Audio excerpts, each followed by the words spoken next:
문학으로 삶을 나누고 문학으로 세상을 읽는 시쿵 김은자 시인입니다.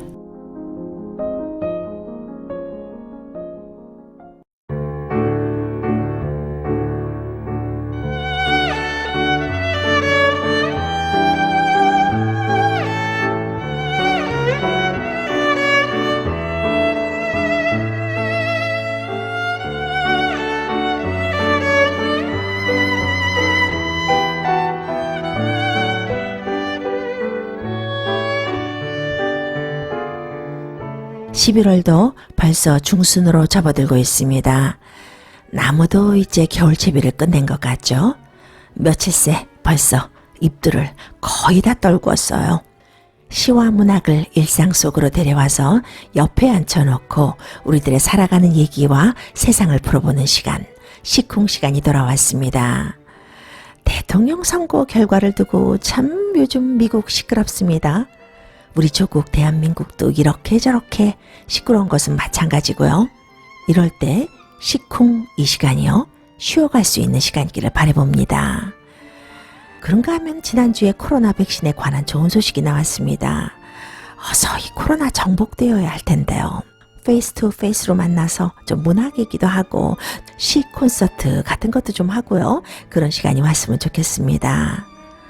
언덕을 쉼없이 달리다가 잠시 앉아서 숨도 고르고 땀도 닦으면서 돌아보는 시간, 그런 시간이 되었으면 좋겠어요.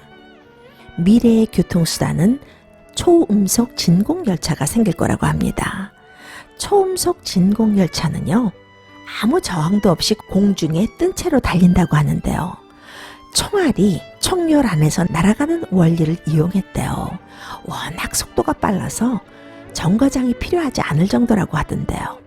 코로나도 그렇고 교통수단의 발전도 그렇고 앞으로는 사람들이 서로 얼굴을 부딪히거나 스칠 일이 점점 더 없어질 것 같습니다. 세상이 그렇게 변해가고 있잖아요. 컴퓨터다, SNS다, 사람과 사람 사이의 징검다리가 많이 사라져가는 추세입니다. 역 안에서 진보다리 깔고 앉아서요, 지나가는 사람 흘끗흘끗 바라보기도 하고 삶은 계란도 꺼내 먹고 뭐 좀 이래야 사는 맛이 나는데 말입니다. 그런 의미에서 이 시간은 바쁘고 힘든 이민의 삶에서 돈도 되지 않고 영양가 없는 시이기도 하고 시와 얽혀서 살아가는 얘기도 허심탄회하게 나눠보는 조금은 짧은 시간이지만요, 문학으로 시 한 편으로 살아가는 얘기로 마음 한구석이 따뜻해지고 촉촉해지는 그런 시간입니다. 여러분들과 함께 오늘도 그런 시간 만들어 보겠습니다.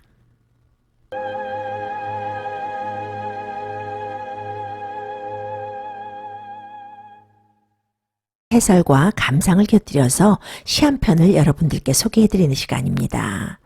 시를 소개해드리는 것도 좋겠지만요, 자연스럽게 시를 통해서 작가도 조명이 되는 그런 시간이기도 해요.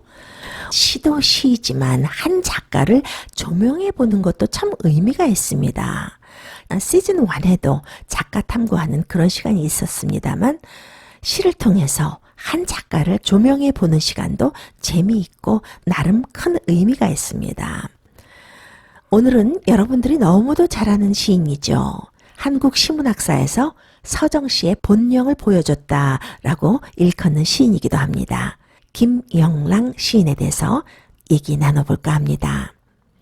그 시대 김영랑은요, 사회주의 문인들인 카프 문인들이 주로 쓴 목적의식이 담긴 시를 단호하게 거부한 시인이기도 해요. 이상적인 순수 서정시를 고집한 시인입니다. 그의 아름다운 시어 속에는 조용하면서도 강렬한 저항의식이 담겨있기도 했었어요. 김영란 씨는 그만큼 당시 문단에서 신선한 충격을 주었다고 합니다. 1920년대 중반 이후에 카프를 중심으로 쓰여진, 그러니까 경량시는요, 생경한 사상성과 경직된 목적의식이 주로 나타났지만요, 김영랑 시에는 서정시의 본령을 보여주었기 때문에 문단에서는 단연 김영랑의 시세계에 깊은 인상을 받을 수밖에 없었던 거겠죠. 김영란 시인의 이러한 시풍으로 인해서 시에 대한 인식이 새롭게 변화되었다고 해요. 시란 무엇인가에 대한 방법적 자각을 가지고 시를 쓰는 사람들이 늘어나게 되었다고 하는데요. 사실 어떻게 보면요, 그것 하나로도 김영랑은 한국 시문학사의 큰 표대 역할을 한 것이기도 합니다. 경향시가 위주였던 당시 문단에서 순수 서정시를 씀으로써 그 신선한 충격을 주고요, 시에 대한 인식을 변화시켰거든요. 김명랑 서정시의 출발은 순결성에 기반을 두었는데요. 이 순결성이 그의 시를 아름다운 분위기와 서정주의의 극치로 몰아갔다는 평이 있기도 합니다. 영랑은 주로 맑고 깨끗한 전경을 통해서 마음의 순결성을 우리에게 보여주었어요. 자연의 정결한 모습에 집중하게 되면서 자연스럽게 자연의 아름다움에 귀 기울이게 만들어줬고요. 또 그 자연의 황홀감을 갖는 단계에 이끌어주기도 했죠. 그것이 현실 세계를 반추하고요, 추악함을 인식하게 만들어 주었다는 거죠. 그의 시가 당연 현실과 대립하게 되는 거죠. 현실은 고통과 비애가 교차되는 장소로 인식되는 반면에 자연의 아름다움과 순결함은 이 모든 현실적인 것을 망각할 수 있도록 해준다는 것. 또 자연이 가져다주는 그 극치의 아름다움에 거부할 수 없는 자연의 이치에 굴복하게 된다는 점. 몽롱할 정도로 그 서정이 황홀감을 안겨줍니다. 영랑 시인 하면 가장 먼저 떠오르는 시가 있죠. 모란이 피기까지. 그 시를 아마 가장 먼저 떠올릴 거예요. 그의 대표시기도 한데요. 모란이 피기까지는 낭송 듣고 영랑 이야기 계속하는 것이 좋겠네요. 낭송 듣고 돌아오겠습니다.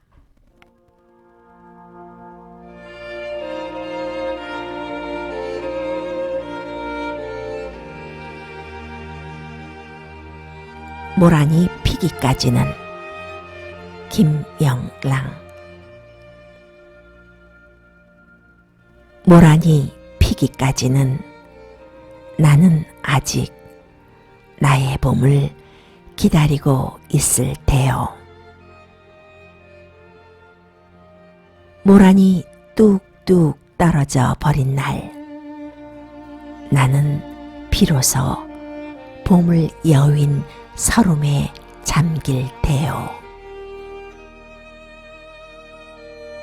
5월 어느 날, 그 하루 무덥던 날, 떨어져 놓은 꽃잎마저 시들어 버리고는 천지에 모라는 자취도 없어지고 뻗쳐 오르던 내 보람 서운케 무너졌으니 모란이 지고 말면 그뿐 내 한 해는 다 가고 마라. 360날 한양 섭섭해 우엄내다. 모란이 피기까지는 나는 아직 기다리고 있을 테요. 찬란한 슬픔의 봄을.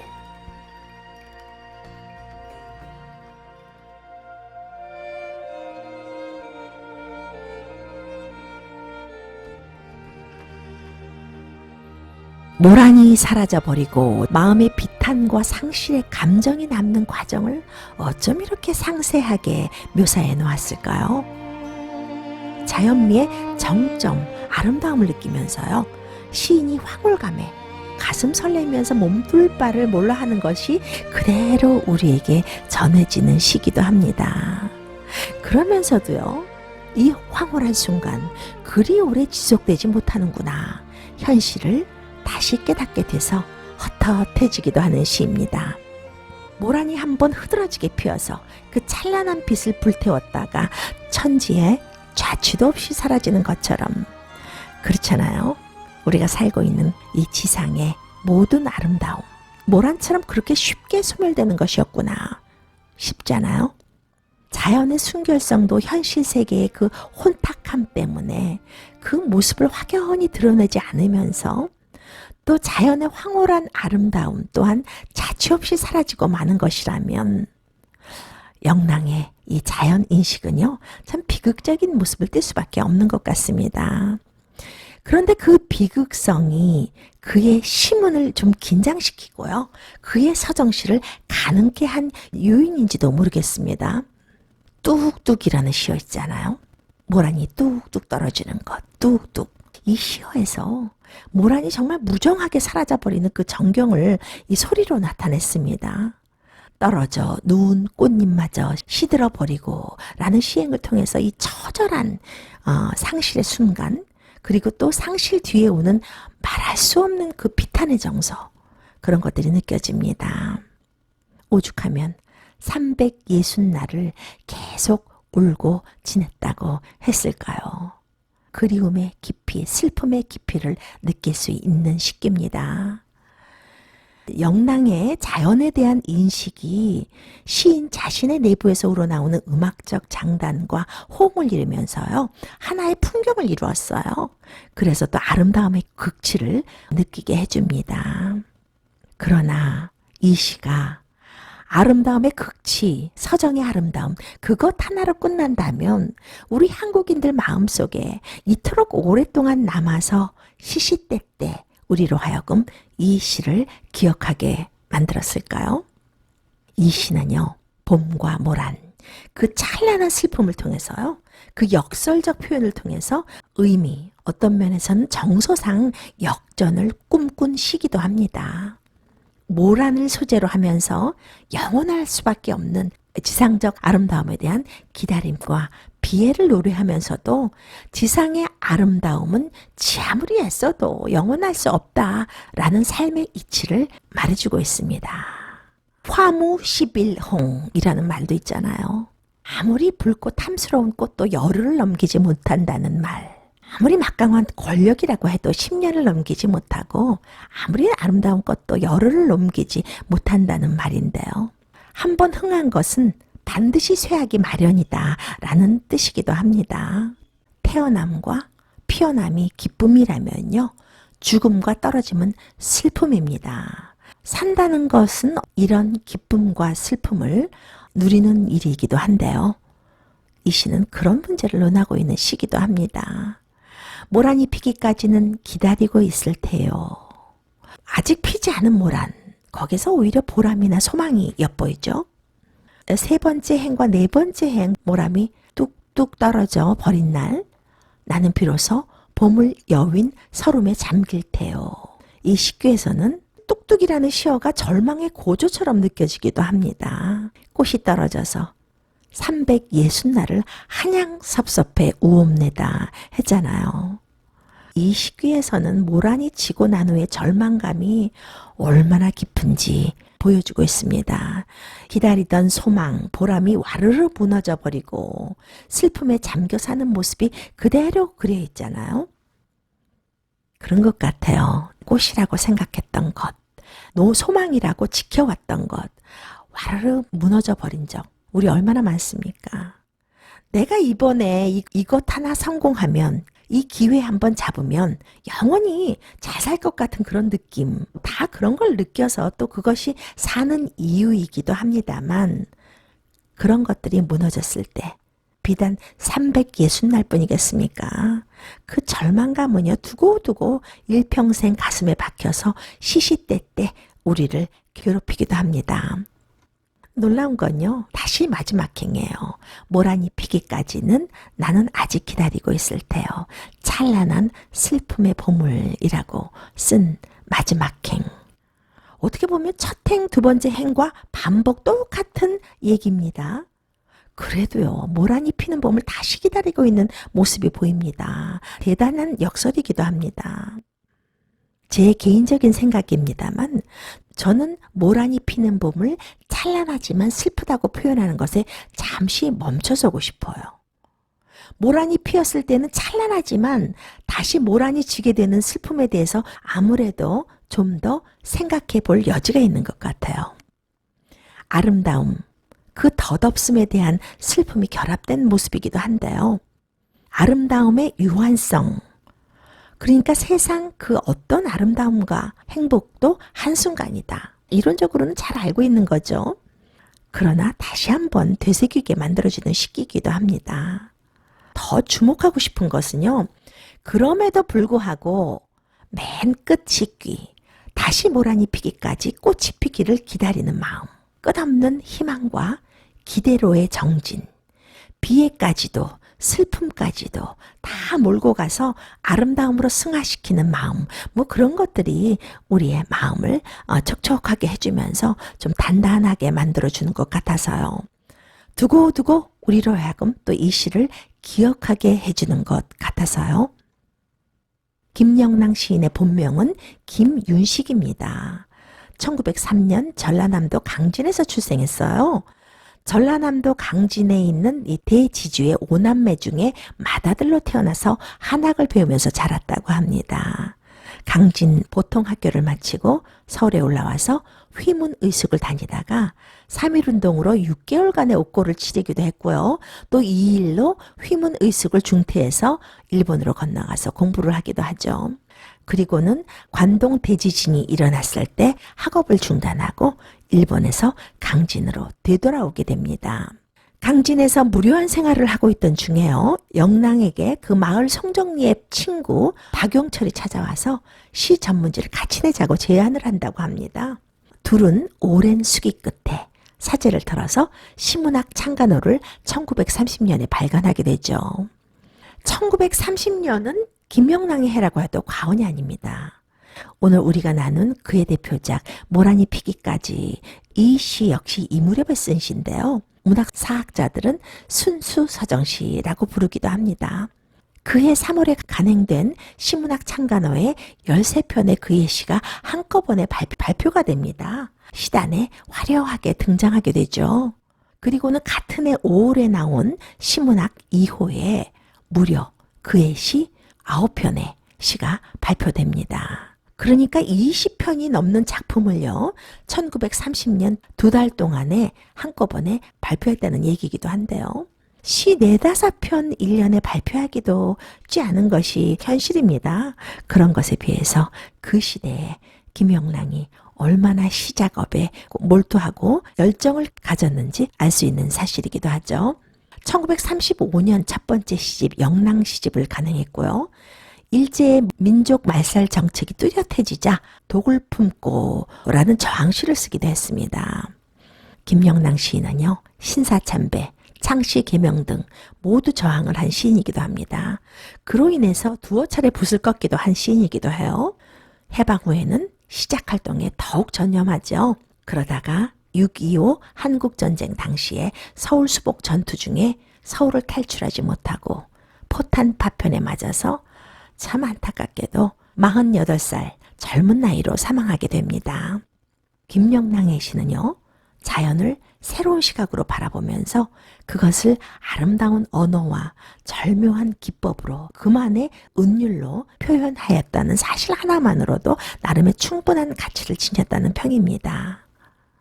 유미주의, 탐미주의라는 말도 듣는데요. 넓은 의미에서 유미주의는요, 예술 사조로서 이 사조는 프랑스에서 보를레르에 의해서 구현되고요. 영국의 페이터 딩이스입니다. 정신보다는 감각을, 내용보다는 형식을, 현실보다는 공상을 중시하고 미를 진실과 이 선 위에 두면서 때로는 악에서까지 미를 발견하는 점 등에서 공통적인 사상을 보였다고 합니다. 한국에서는 이상의 초현실주의적 환각시에서 유미주의적 흔적이 보이기 시작했다고 하는데요. 1950년대와 60년대의 서정주를 비롯해서 전봉건, 김광림 등의 시에서도 그런 풍이 나타났다는 평입니다. 여러분들 아마 오매 단풍 들겄네라는 시 잘 아시죠? 오매 단풍 들겄네. 그 장광의 골불은 감잎 날라오와 누이는 놀란 듯이 치어다보며 오매 단풍 들겄네. 추석이 내일 모레 기둘리니 바람이 잦으어서 걱정이리. 누이의 마음아 나를 보아라. 오매 단풍 들겄네. 이렇게 끝나는 시인데요. 이 시도 1930년 3월 시문학 창간호에 수록된 시입니다. 반복적인 은율과 사투리의 그 향토적 정서를 정말 낭만적으로 드러내서 지금까지 많은 분들에게 기억되고 또 사랑받는 시이기도 합니다. 현재 김영랑의 고향인 전라남도 강진에서는 김영랑을 비롯한 시문학파의 삶과 문학세계를 기리는 시문학파 기념관이 있다고 합니다. 전라남도 광주공원에 가면요, 김영랑 시비가 세워져 있다고 합니다. 저도 못 가봤습니다만 언제 한번 한국을 방문하게 되면은 가보고 싶은 곳이기도 합니다. 김영랑의 대표시 중에서 오늘 소개해드린 모란이 피기까지는 이 시 외에 또 한 작품이 늘 같이 딸려 나오는 시가 있습니다. 여러분들도 잘 아시는 시죠? 돌담에 속삭이는 햇발이라는 시요. 다양한 표현법과 또 부드러우면서도 행복한 그 충만한 느낌을 주는 시로 돌담에 속삭이는 햇발, 잠시 낭송 듣고 돌아오겠습니다. 현정희 낭송가가 낭송합니다. 김영랑 시인의 돌담에 속삭이는 햇발 시낭송을 들으면서 여러분들은 어떤 느낌을 느끼셨는지요? 요즘 가을 끝 무렵, 초겨울 길목, 하늘 엄청 맑고 푸릅니다. 물론 가끔 비도 내리는 날도 있습니다만요. 김영랑 시인의 시와 오늘은 소개해 드렸습니다만 코로나도 그렇고 정치, 경제, 문화, 이 사회도 그렇고요. 우리를 힘들게 하는 시대입니다. 하늘을 높이 올려다보는 것 하나만으로도요. 가끔은 마음이 편안해지기도 해요. 그 순수한 하늘을 좀 담고 싶다라는 마음에서겠죠.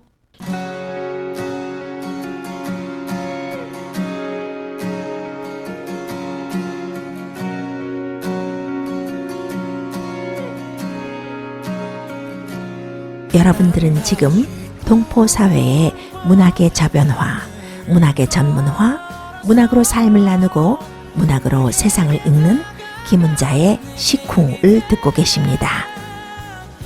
여러분들과 함께 하는 사이에 시간이 또 훌쩍 지났습니다. 참 30분 짧아요. 문학 얘기, 세상 얘기 이렇게 나누다 보면요. 계절도 훅 바뀌어 있고요.